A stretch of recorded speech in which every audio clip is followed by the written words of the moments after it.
Hey guys, Jake Carlson here, host of the Modern Leadership Podcast. Are you ready to focus on amplifying your leadership superpowers?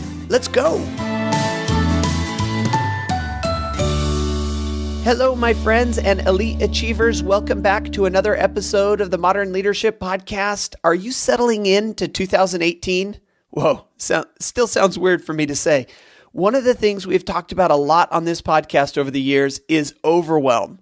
I have yet to meet an achiever that doesn't suffer from some level of feeling overwhelmed. I remember when I was working as chief operating officer in the Bay Area, and I would get into the office early. I would plan out my entire day. I'd set some achievement goals to accomplish, and then my first team member would show up with some challenge. The next team member would come by to bounce ideas. A board member would call with a question, and before I knew it, the day was over and my plan had been derailed. So, like many of you, I packed up my laptop, my folders of work, and I headed home and continued working. Many days it felt like 2 steps back for every attempted step forward.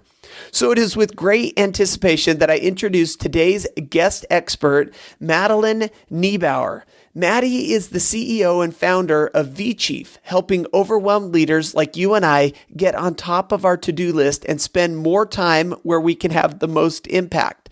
She has more than 20 years of professional experience, including 8 years as chief of staff, an MBA from Columbia Business School, and a bachelor's degree from Stanford University. Hey, shout out to the Bay Area.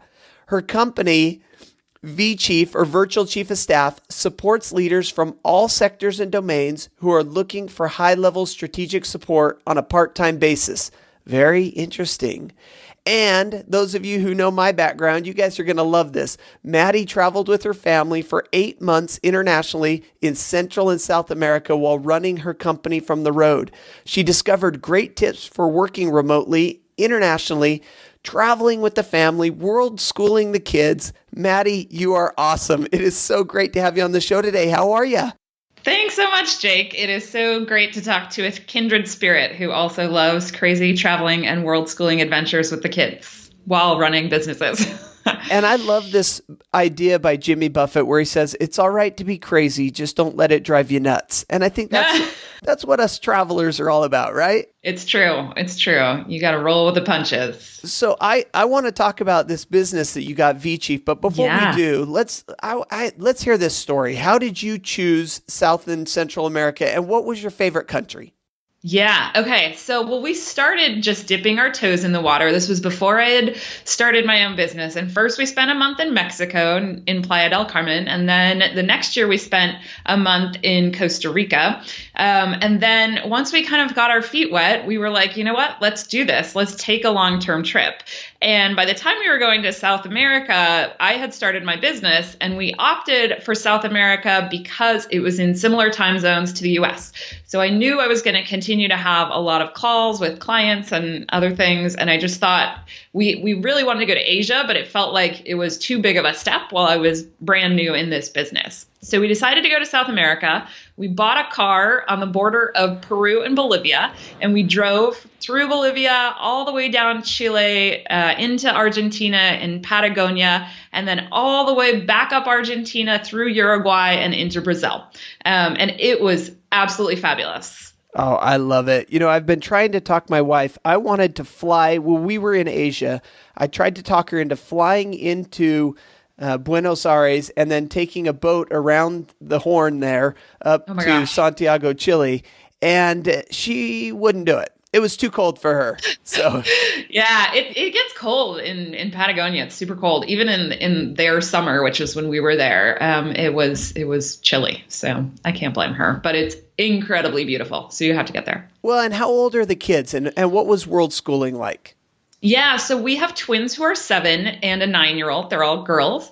And world schooling for us meant a few hours a day of pretty traditional learning, math, reading, and writing, and then using the world as our classroom for things like language and culture and history and science. I remember we were in Patagonia, and it was really cold out, and the kids didn't want to put on sunblock. And we were like, listen, guys, there's a hole in the ozone. You have to wear sunblock here. You're going to get sunburned. learn. And so that turned into a whole lesson about the ozone layer and doing some research on that. And it's things like that that's really like using your experiences as learning experiences and learning every day. And with kids the same age as yours, I would agree with that. We had some incredible history lessons as we went through parts of Europe and saw, Rome and saw Scotland. And we talked about these different battles and wars and things that really shaped who we are as a people today. Maddie, we could talk about this for the entire podcast episode. And, I think about half of the audience would absolutely love that. The other half is saying, hey, we got to talk business for a minute here. And so tell me about this vChief and how you go from your education in Columbia and then start this business. Right. So I was a chief of staff for many, many years. And then I started doing some moonlighting for a former boss as sort of her part-time chief of staff. And while I was doing that, I just realized, I bet there's a lot of other people in this category who could really use a chief of staff, but who don't have either the budget or the workload to require someone in the role full time. And so I started the concept of vChief, very similar to a virtual assistant model where an executive will be matched with one chief of staff who they'll work with over time. They'll opt into a certain number of hours of support each month, and then their chief of staff will work with them in any ways that they need. And that looks really different from client to client. So I started it about a year and a half ago, and we've had great success. And it's been really fun to see the work that we've been able to do with leaders and how much leverage that's been able to give them. So for those of us who are very familiar with CEO and CFO and COO, help us out here. What's a chief of staff? What do they do? It's funny. I get this question so often, and it's so hard to answer because the answer is it's really different for every leader that you look at. Their chief of staff is doing different things. And I think that's by design because the best chiefs of staff are really supporting what their leader specifically needs. But some common themes that you'll see for a chief of staff, they're always that right-hand person to the leader, just that trusted advisor who they can always come to when they're having a challenge or they need to talk through something. They're also someone who just takes things off the plate of the leader that they would otherwise be doing themselves. That might be communications or drafting emails or creating presentations, or it might be planning for board meetings or things like that. Chiefs of staff are also often sort of connectors of the dots. They typically have a high level view across an organization and can really help a leader stay in touch with parts of the organization that they might not directly be touching all of the time. So those are some of the common themes. And then sort of what does that actually look like in practice? What are they doing day to day? So first and foremost, just directly supporting the CEO. So helping that person set their own strategic priorities and making sure their time is aligned with those. And then also doing things like meeting preparation and follow-up or the communication I mentioned. They also do things like manage big projects that don't have other natural homes in the organization. Oftentimes it's cross-team projects or cross-organizational projects. And we will bring together different stakeholders. We'll hold meetings and make sure that the deliverables are being met on the timeline. We'll often also do a strategic planning process for teams or whole organizations. And we even do things like hiring and management. So it, as I said, varies a lot from organization to organization, but it's really that right-hand person that a leader can just say, oh my gosh, I'm so overwhelmed. Let me give this to you so I can get back to what I do best. Well, and I've been on your website, and so a couple of things jump out. First of all, you have a number of people that are working with you and for you. And so there's obviously some demand for this, which leads my question to, how do you market this? If the question you get a lot is, what is a chief of staff? And then all of a sudden you've got all these people. The second thing, and I think it's related, so I'll ask them both at the same time, and that is you look at the talent that you have on your team, and we're not talking about your traditional virtual assistants. We're talking about some very highly educated. You have MBAs on your team. You have people who have quite the experience and background. So it's a little bit more than just filing and sending emails. Is that right? Absolutely. Yeah, I try to really distinguish what we do from an executive assistant because they both support a leader, but an executive assistant really does that on a more tactical and logistical level. So they're the ones managing the calendar, booking travel, dealing with expenses. The work that we do is a bit more high level and strategic. So we often work in partnership with executive assistants as we're thinking about the leader's time and making sure that it's maximized. But it's really a different level of work and a different profile of person who does it. So most of the people on our team have, 10 or 20 years of experience. They often have graduate degrees like MBAs. And they're really people who can go toe to toe with a CEO and push back on them when they, think their ideas might be crazy, or they need like a sounding board who can really can give the back and forth. So let me ask this, because I think it relates to a lot of different businesses and industries, and that is, okay, you have this great idea, you see a need for it, and you really believe that you can help these CEOs. How do you convince the CEO? And let's try to broaden this conversation, not just to how vChief convinces a CEO to hire you, but how do we, when we have good products or services that we want to market out there, how do we convince the people they need us? Yeah, I think there's two pieces to that equation. And frankly, I'm still figuring this out as we go along, right? But I think the first piece is exposure and getting in front of people, right? So if people don't know you exist, then, you can't convince them that they need you. So just, spreading the word both informally through networks and also through events or other marketing opportunities. And then, once you've made a contact with a leader who you think could benefit from it, then I think it's really understanding what their needs are and if you're the right fit. I talk to a lot of leaders and we're not the right fit. They actually need an executive assistant. So it's not being afraid to be candid and honest, like, okay, what you're telling me, I think you're a great fit for us, or you're not a great fit for us. And here's some other solutions that might work better for you. And sometimes I tell people that and they go get an executive assistant because that's what they need. And they come back to me 6 months later and they're like, I got that problem solved. And now I have this whole host of other problems that I think you can help me with. It's very interesting. And I wonder if, as you move down the road, if you can branch and have, basically two sides of your business where you have this chief of staff side, but you also have this executive assistant side, so that as people are coming to you, you meet both needs. I've thought about that. And I spent a lot of time thinking about that because we had so much demand in that. But I think fundamentally they're just different markets. And so we decided to really narrow down on what we see to be our core business, which is really the chief of staff role. I do see, the potential to expand into that. But frankly, it's incredibly hard to find really good executive assistants because either they're usually sort of entry-level folks who are willing to do admin work for a brief period of time, or they're career assistants. And to get a really good career assistant, you need to pay pretty well. And I think it's just really hard to capture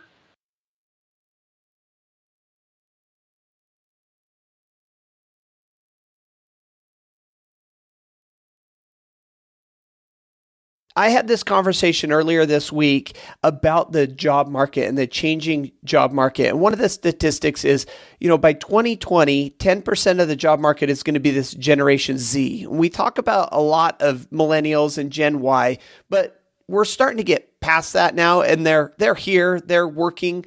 It's Gen Z that's coming.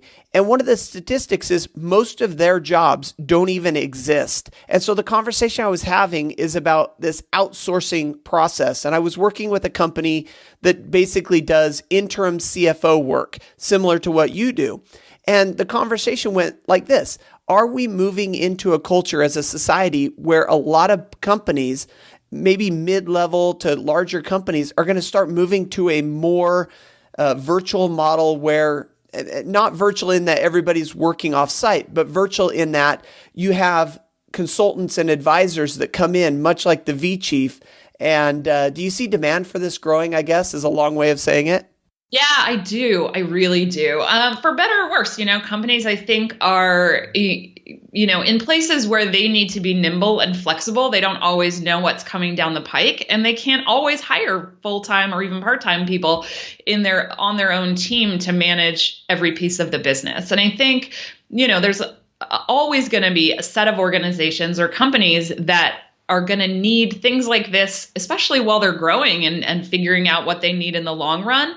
And part-time or temporary capacity that they can bring in through contractors or freelancers or organizations like ours, that really allows them to be nimble and figure it out until they can get to a place where maybe they do want to hire that full-time person. I mean, there's all these stats that like half of the workforce is going to be freelance, by 2020, which seems crazy to me, but there's already so much of it happening that it doesn't surprise me at all. And I think it's a great trend that, we're able to take advantage of that. And the fact that, the world is so broad and talent is so dispersed that, people working virtually is just a really great way to find talent. And I think because of all the new technology, it's so much easier to make it feel like you're still working right next to each other, even if you're states away or even countries away. Yeah, and I think that's amazing. One of the things you talked about is you chose South America because it was in the same time zone. We actually chose Asia, which was the opposite time zone, meaning, 5 a.m. was 5 p.m. and that. And it actually worked easier for us to be completely opposite than it did when we were in Europe and we were only off by 6 or 7 hours because just the shift in it. And I think that's flattening the earth. It doesn't matter if we're completely opposite time zones. There's times that we can get together and work. So I want to shift the conversation now and talk about leadership effectiveness. And I started out in the intro talking about overwhelm, and we feel overwhelmed. We have so much going on. You saw that, and that's what brought vChief into, existence and why you're having so much demand. But let's talk leadership effectiveness and some tips that you have to help us manage our time and minimize struggles that we have. Absolutely. So I would say first and foremost, leaders really need to think about what their priorities are. Oftentimes, our organization or company will have a strategic plan and they will have priorities that the company is working towards. But do we as leaders have individual priorities that we are also working towards? And some of those might overlap with your organization or company's priorities, but some of those might be different. And so really saying, okay, what are the things that I alone am uniquely able to do that I should be focusing my time on? And that will help you really say, okay, let's narrow this down. I should be spending 40% of my time on business development or, whatever those categories are. And that can really help you just think at a big picture, where should I spend my time? And then just having an exercise where you say, hey, what is taking my time? What's taking my energy away from those priorities? And what am I going to do about that?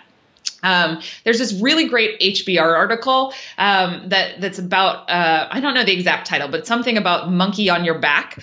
And it's all about the way that you manage your team. And when you have a task or a to-do list, where does that monkey, the to-do item is sort of a monkey. So the idea is really to keep the monkeys with your team and rather with you than with you. So you want them to have this next steps and the takeaways so that you're not sitting there thinking, oh, I have to do X, Y, and Z, and I have to follow up with this person. It's really making sure that they own that and can come back to you with the next step or when they need your input. And similarly, a leader's ability to delegate is really critical. I mean, I think that's something that a lot of us struggle with, to say, okay, I need to own 1 million things, and I'm not willing to give those up because I don't necessarily trust someone else to do them as well as I do. And I think having a real hard look at that and saying, okay, probably some of those things are true and you need to hold those and those should be your priorities, but some of them probably someone else could do just as well, especially if you give them training and support to do that. So making sure you're delegating all those things that are not among your priorities is really important. And so let's talk about delegation for just a minute, because you heard in my intro, my little story, I'm working as chief operating officer. I've got my priorities. I've got my plan. I've delegated, and then all of a sudden I get a knock on the door. And how do I balance? I want to be open for my staff. I want to be there for them. I want to be supportive, but I don't want to be that, they're constantly coming in and asking me for help in stuff that they should be doing on their own. Right. So I think there's probably a number of different ways that you can do that. One is really setting some specific office hours, because you don't want to close your door and not talk to people, but, saying, okay, and this could go two directions. You could say, these are the hours you can pop in, Or you can say, these are the hours you can't pop in, and these are the hours that like I need to be heads down. And maybe if you're in, a physical location, that's the like, my door is actually physically open, you can come in, or my door is closed. Or, you just expressly communicate that to your team so that they know when they can bother you. And then, when they do, I think it's the same concept of the monkey on the back. They're coming to you, they need help. There's always sort of a 5-minute solution to a problem and like the 2-hour solution and the 10-hour solution. So try to help them through the 5-minute solution yourself, and then ask them to go and take the rest of it on, without you sort of walking them through everything. And I think it's also really important to set some time where you're not only not interacting with your team, you're also not on email or not on a call. So what does that look like? Then you're not doing anything. Just actually devoting time to spending time really thinking and planning, whether that's, planning your week or planning an initiative for your company or thinking through, what the next innovation you should be doing is. And I think that can be a huge game changer for leaders to actually take some of that time back. And I think that one of the roles that you can play and that we can play as advisors to some of these leaders is giving them permission. Because I think people feel like they don't have permission to just take time and be strategic. And it goes back to that quote that Abraham Lincoln, right? If you give me 4 hours to cut down a tree, I'm going to spend 3 hours sharpening the saw. The idea is, where's my effort being put in? Is it put in the effort of sawing or in preparing to saw? And I think I've used saw about 300 times. So right. Strategizing is so important. And I love this concept of having time within your day when you are working on what's important to you, prioritizing what you're working on. And there's a great book, and I can't remember the title, but it talks about finding your sweet spot and working on what is most important at the time when you're like in the flow. It might be flow, by the way, but I think that's kind of what you're saying. And I'm reminded, you talked about how there's a 5-minute version and a 4-hour version, an 8-hour version. I'm reminded, Zig Ziglar's one of my favorite people, Maddie, and he talks about this story where the young man comes from school, he has math homework, and he asks his dad, and his dad's trying to figure it out. And he said, "Son, why didn't you just ask your mom?" And he said, "Well, I just didn't want to know that much about it." And I think we as leaders can kind of be the same way with our team. Don't teach them that they need to come to us for these long sermons and long laid out processes, but give them just what they need and let them go experience a little bit of failure and learning and growth on their own. Is that what you're saying?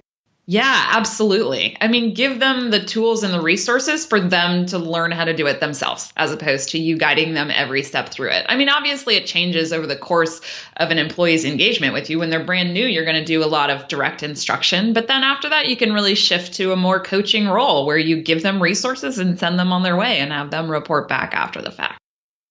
So this kind of goes back to our first conversation, but you just said coach and it's triggered an idea. What's the difference between a coach and what you guys are doing with vChief, with this chief of staff? I think there's a lot of overlaps, but I think a coach or an executive coach is often someone, who's helping you think through things like your priorities and your own leadership trajectory, your strengths and weaknesses, how you're playing to that. I have an executive coach who I've worked with since I started this business from the very beginning, Radical Spark Coaching. And she has really helped me grow as a leader in amazing ways. Right. But she's not someone who I call and say, "Can you fill out this Excel spreadsheet? Because I really need this done and I don't have time to do it."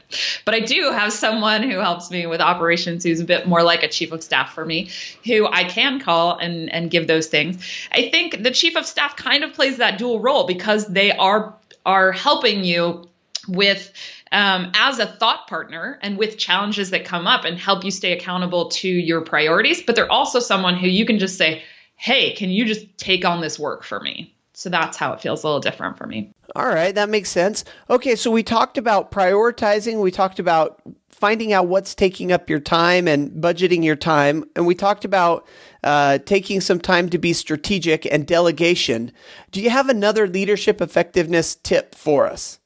Yeah, I mean, I think Some of the other ones are real tactical, right? So as you think about your time and making sure you're spending it well, really mapping that out in advance. And I think there's two really important times to do that. It's really as you end your week and you're planning out your next week. What did you accomplish this week? What did you not accomplish? For me, that means like looking through all of my to-do list and figuring out what needs to move forward to the next list. It's looking at the next week's calendar and who am I meeting with and what research do I need to do in advance. So just having a moment to take that time so I don't get to Tuesday morning and say, oh gosh, I have this meeting with this important person and I haven't prepared for it thoughtfully. And then that's when you go into a frenzy and your sort of fight or flight mode turns on and you're freaking out and you need to, manage your emotions at that point. But if you're coming into it prepared, then you don't experience that whole range of emotions. And I think so planning at the beginning of the week is important, and then planning every single day and thinking through, okay, what's my day going to look like? And one thing that I love to think about is like, what are my big rocks for the day? What do I absolutely need to get accomplished today? Whether that's, an easy task on my to-do list, or it's, I need to spend an hour thinking about a new product I might develop for my business. And what does that look like? And just give myself that moment to brainstorm. So I think those are some helpful ways to plan your time. The other thing, tactically speaking, that I think helps a lot of leaders is thinking about how they're engaging with email or instant messenger or all these other ways that things are just bombarding us all day long, right?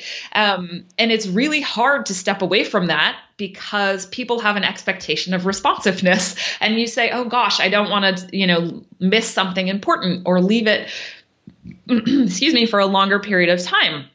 But what I really recommend is setting us a couple of blocks in the day where you're going to look at email. You're going to touch an email only once. You're going to either respond or you're going to delete it. And that way you're not just sort of continually going back to these things. And that can really help you feel like, turn off the notifications. Don't look at the little thing that pops up in your screen. It will distract you every single time. And all of the science says that, multitasking is important, but it's also really detrimental in a lot of ways that prevents you from focusing where you can have the most impact. And so email is a really big one. And I think a lot of us struggle with that and that fear of missing out or fear of missing the big email or not responding to it on time. And I think that if we were to take small steps as leaders, if we were to look at all this stuff we've talked about, delegation and prioritizing our time and strategic thinking, if we were to take small steps and move down that path, this is a place that we can start.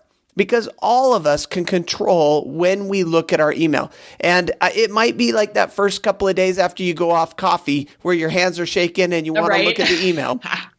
But we can get over it, gang. We can do this. And I love this idea of setting aside time. I think that everything that we've talked about can be wrapped up into this, prioritizing your time and being intentional about when you do what you're doing. And so be intentional about when you're reading and responding to email or taking visitors into your office as far as staff. Be intentional about delegating and what you delegate. And by doing that, you'll free up some time to strategize and to think. But I got to warn you, gang, if you don't put it on your calendar, if you don't specifically and intentionally schedule time to think and strategize, it'll never happen. Because everything we do will just eat up that time. And so I love this, Maddie. Do you have one last one to share with us, a prioritization or a leadership effectiveness tip? I think just be confident in yourself that you know where you need to focus. I think all of us feel frazzled and overwhelmed, but if you take that time to really focus in on your priorities and be confident that you're spending it in the right ways, then you're just going to be a much more effective leader. And I'm glad that you brought up confidence because I got to tell you, this is like episode 180 of the podcast. And there was one episode that rises above all the other ones of downloads, that people are just eating it up and downloading it like crazy. And the only thing I can think of that made it different is that building confidence was in the title. And so I think a lot of leaders are really struggling with this. What does it mean to be confident, and how can I be confident without being arrogant? And so I think the permission you're giving is so vital. And I have to say, I mean, confidence has been a real journey for me. And I think earlier in my career, I often wonder, could I have been an entrepreneur earlier in my career? And I'm sure I could have, but I think I didn't really have the confidence to say, okay, you know what? I'm an expert on this. I can build a business around this until, I had a lot of years working under my belt. I had a lot of years in one role that really made me feel like I knew what I was doing, and could convince others that it's something that they needed. And I think just accepting that we're all on a leadership journey and that confidence doesn't always come on day one. I mean, you talk to a lot of these millennials and they all have imposter syndrome and think, I'm just making things up as I go along and I don't belong here. And I frankly felt that way when I was in my first role in management consulting. And I was like, well, I'm just making things up. And my boss said to me, you know what, Maddie, we're all making things up. You're very smart. That's when you make things up, quote, that's really you imparting knowledge to another party, right? And so that was a real eye-opener for me to say, okay, hey, wait, like when I think that, I don't belong here or I don't have thoughts that belong at the table, like I'm at the table for a reason. And, people really value what I have to bring. And it took me a while to get to this place where, I feel like I have the confidence to go out there and lead in a really powerful way. And so all you listeners out there, just know that Maddie has a bachelor's degree from Stanford and an MBA from Columbia, and she still felt like, boy, I don't know if I'm ready for this or if I can do this. Sometimes we just got to take that step. We got to have confidence. We got to just believe in what our background has taught us, what we've learned, our experiences, and just know that everything we're making up is coming from a foundation of what we've learned in the past. So, Maddie, that was incredible. I love that last little bit. Thank you for sharing that. Before I let you go, my favorite part of the podcast, find out a little bit more about you on a personal level by way of things you're reading and watching and so on. We call this learning from leaders. Are you ready to dive in? I am ready. All right. So the book that is currently on your Kindle or bedside table. Yeah. So one that is always dog-eared by my table is actually a book about the chief of staff role, ironically. But I keep going back to it because I feel like I keep learning new things from it. It's called The Chief of Staff, something about the strategic partner for your organization. It was written by Tyler Paris. And I just think it has immense wisdom. And if people are thinking about the chief of staff role, it can be a really powerful one. I'm going to list more than one book because I love reading. I have like many, many books on my Kindle that are half finished. The other book that I just finished reading was a novel. It was called Homegoing. And it's a story that chronicles a family from Ghana who it's sort of generation after generation for 300 years, starting before slavery. And one of the sisters sort of what was sold into slavery and the other stayed in Ghana. And it just follows generation after generation. Really, really powerful book and look into race in America. And as a white person, I thought it was really eye-opening to see some of the experiences that African Americans and Africans have dealt with over history. So that was really powerful to me. And I think reading books that are not business related can have so many business influences and business positivities on us. So how about the best movie ever made? Oh my gosh. That's a good question. I love Top Gun. I know it seems so sort of silly and old school, but it's one of those movies that it's just a classic and everybody loves it. And it's so entertaining. And I just remember watching it again and again. And how do you feel about the proposed remake coming up? I don't know. I don't think you can do it better. I'll probably watch it if they do, but some things are perfect the first time. All right, your leadership superpower.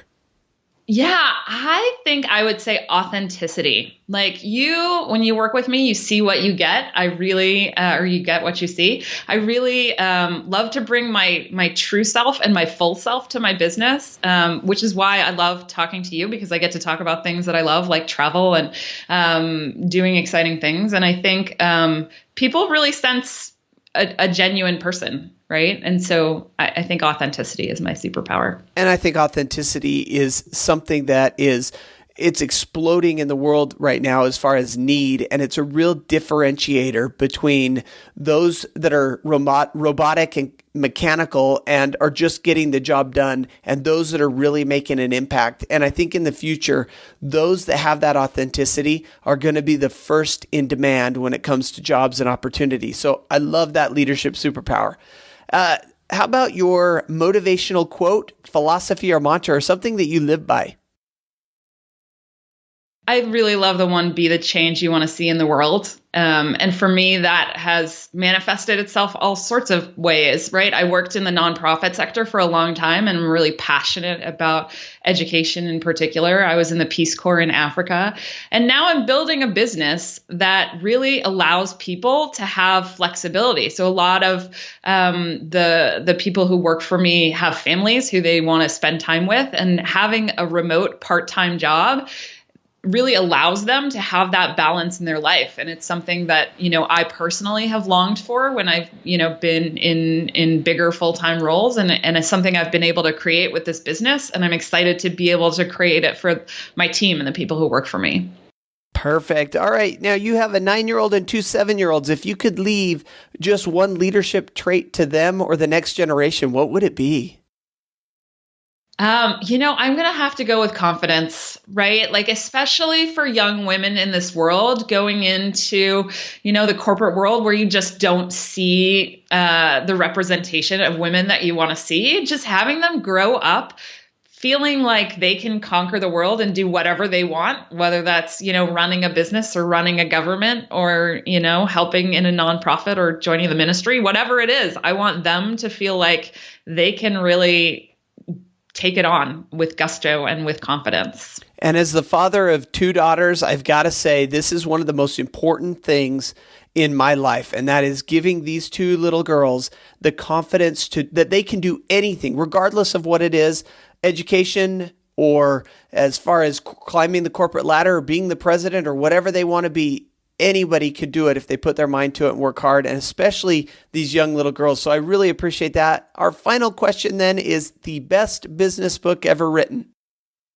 So I'm going to go with the 4-Hour Workweek. I'm sure there's a choice for a lot of people, but I was actually reading it when I was in Costa Rica and I was deciding to launch my business. And it fundamentally changed the way that I thought about my business by making me think, initially I was like, well, I'll just be a chief of staff for a bunch of people.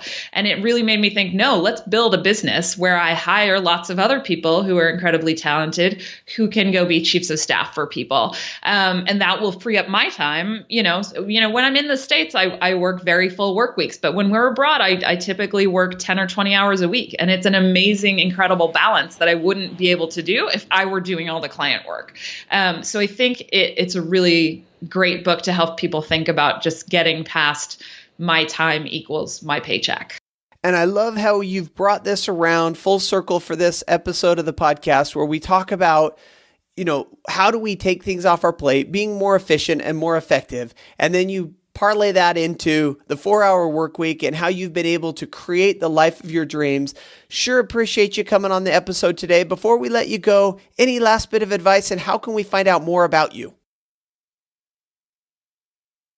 Thank you so much for asking. It's been really great to be here. I think my piece of advice is to really give yourself that freedom. Like you said, give yourself permission to take time to really think strategically and not feel like every moment of the day has to be filled sort of meeting other people's needs all of the time.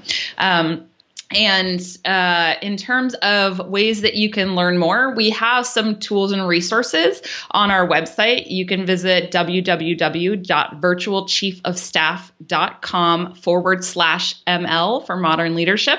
And there you can find a downloadable document that tells you about the chief of staff role and what a chief of staff does.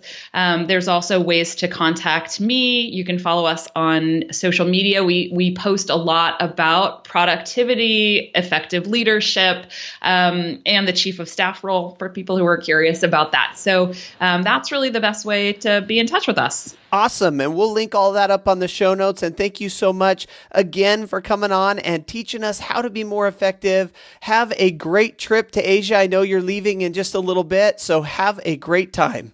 So excited. Thanks so much, Jake. It's been wonderful to talk to you.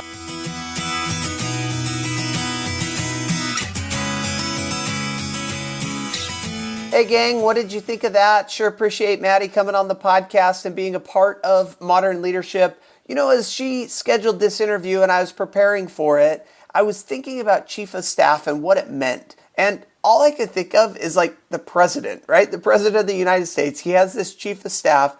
And I was thinking, I wonder what the difference between like a chief operating officer or a CFO or an executive assistant is. And I really love diving in and really looking at there is more to our businesses and there's more to being successful at work than just getting stuff done. It has to do with being effective and efficient. It has to do with being strategic. And so I love this idea of a chief of staff that can help take certain things off of your plate in order that you can spend more time strategizing or getting some of the important things. As Maddie talked about, the big rocks. Get those big rocks done, and then you can be way more successful than if you're trying to handle everything on your own and yourself. So, excellent conversation about being a chief of staff. I'm really excited. Maddie and I are jumping back on the phone in a couple of days so that we could talk about travel and some of the experiences that she had and some of the experiences that I had. They're actually in Asia right now as this episode goes live. They landed in Thailand and they're going to have an incredible experience. You guys know how much I love it. She's going to love it. And I'm excited to jump on the phone with her and talk a little bit more about what they're doing, how they're doing it, and where they're going. So we'll keep you guys updated and it'll be an exciting adventure. Of course, everything that we talked about on this episode of the podcast can be found on the show notes at jakeacarlson.com/ML5151. And we are really moving along. I mean, boy, 2018, here we go. So I want to wish you a great day, an even better life, a great 2018. Stay awesome.